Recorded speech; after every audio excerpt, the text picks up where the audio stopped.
Dalawang event, pero iisang Panginoon. Ulitin ko, dalawang event, two events, but one Lord, Jesus Christ Himself. First event, an event that is imminent. The one that we're waiting right now, okay? At ito po yung tinatawag na the rapture of the church. We are waiting for it anytime because it is imminent. It means there's no sign in it. Wala po tayong anything na dapat tignan bago ito dumating. Maliban doon sa katotohanan na sinabi ng Bible na imminent ito dahil ito ay revelation kay Paul to the church. Okay? So it's very, very important for us to know ourselves. Sino po ba tayo? Ano po ba ang lakad natin? Ano bang lakad ang gusto mong gawin? Ito ba ay baka gusto mo pa rin gawin yung lakad ng daigdig. Sabi nga ng 2 Korinto 5:17, we have now a new nature, an imputed righteousness coming from Christ. Hindi po para dun sa mga mabubuting nagawa natin, hindi doon sa mga rehilyon natin, no? It's an imputed righteousness coming from the finished work of Christ and from Jesus Himself.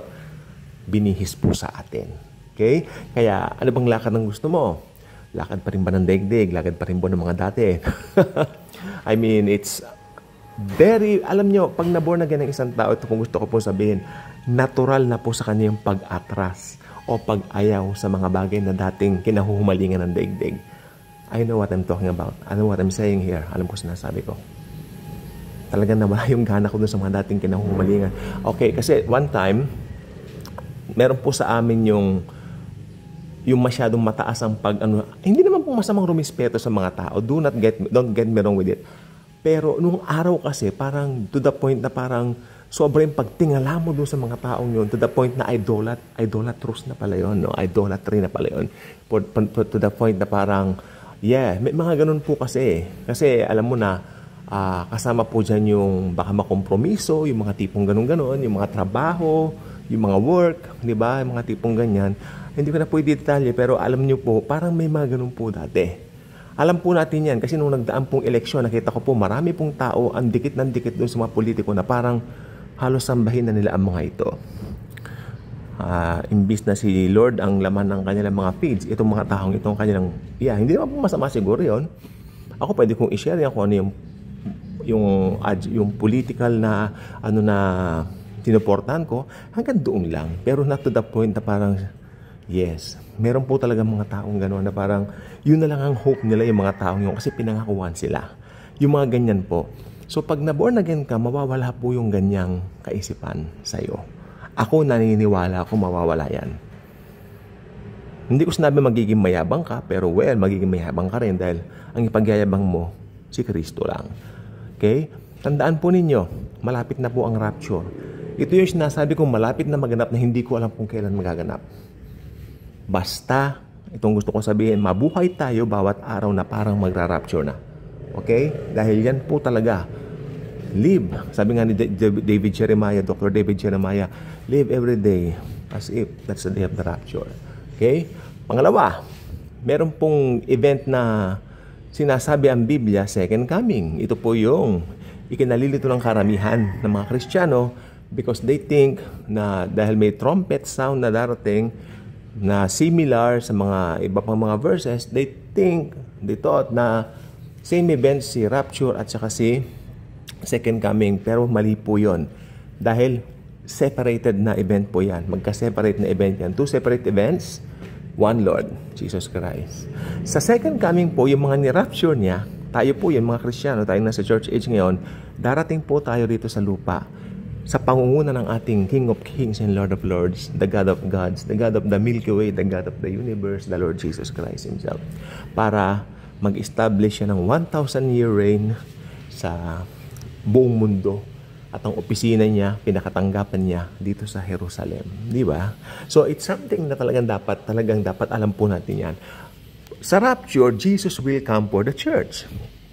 While, second coming, Jesus will come with the church. Ulitin ko for the sake ng para maunawaan natin lahat.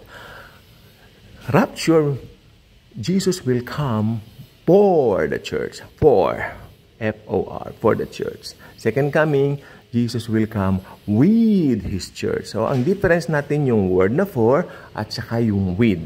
Again, the main difference is yung word na for at yung word na with.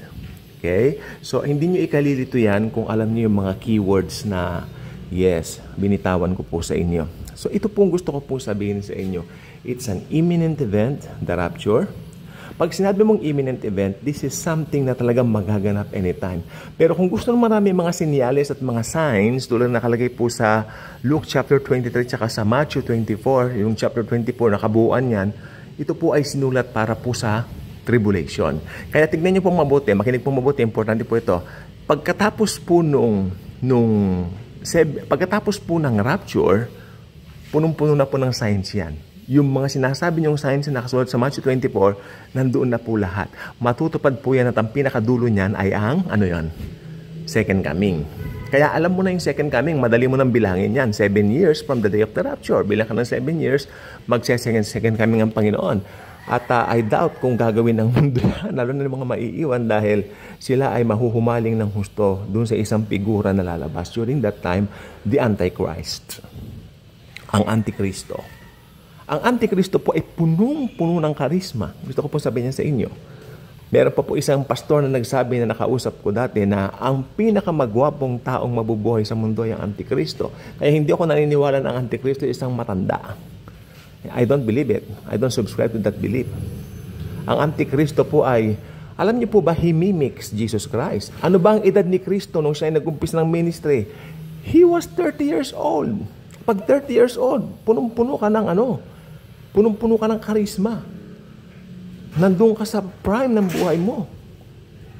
Yung kagwapuhan mo talagang tingkad na tingkad yan. Yung kagandahan mo, kung babae ka naman, tingkad na tingkad yan. Prime ng buhay yan. Kaya marami siyang makukuhang mga tao. Pero sa kabaligtaran naman, sabi, nung si Jesus nandito sa lupa, tingnan po niyo ito, yung kabaligtaran ng Antikristo, walang beauty na nasumpungan kay Jesus. Okay, papaliwanag ko po yan. Nung sinabi po na walang beauty na nasumpungan sa Panginoon, ito po nung siya ay binubugbog, nung siya ay pinahihirapan. Because tandaan niyo yung aklat ng Isaiah, that is a book written for the Messiah's mission na kanyang ifulfill. Alam naman natin yan, nung siya ay nandito sa lupa, He came to die. He was born to die. That's Jesus. Diba? Kaya nung siya po ay binubugbog, talaga pong wala na makikitang kagandahan sa kanya. Pero may nagtatanong sa akin, how do Jesus look like? Ano yung itsura ni Jesus? What did Jesus look like? Gusto ko lang pong sabihin, kasi alam po ba ninyo, lalo na ngayon may tension sa Iran at saka dito po sa Israel, no? Kasi ang Israel po at saka yan, magkapatid po yan. Under one, father, Abraham. Alam naman natin yan. Magkapatid po sila. Si Isaac, anak ni Sarah, na dati Sarai, later on Sarah.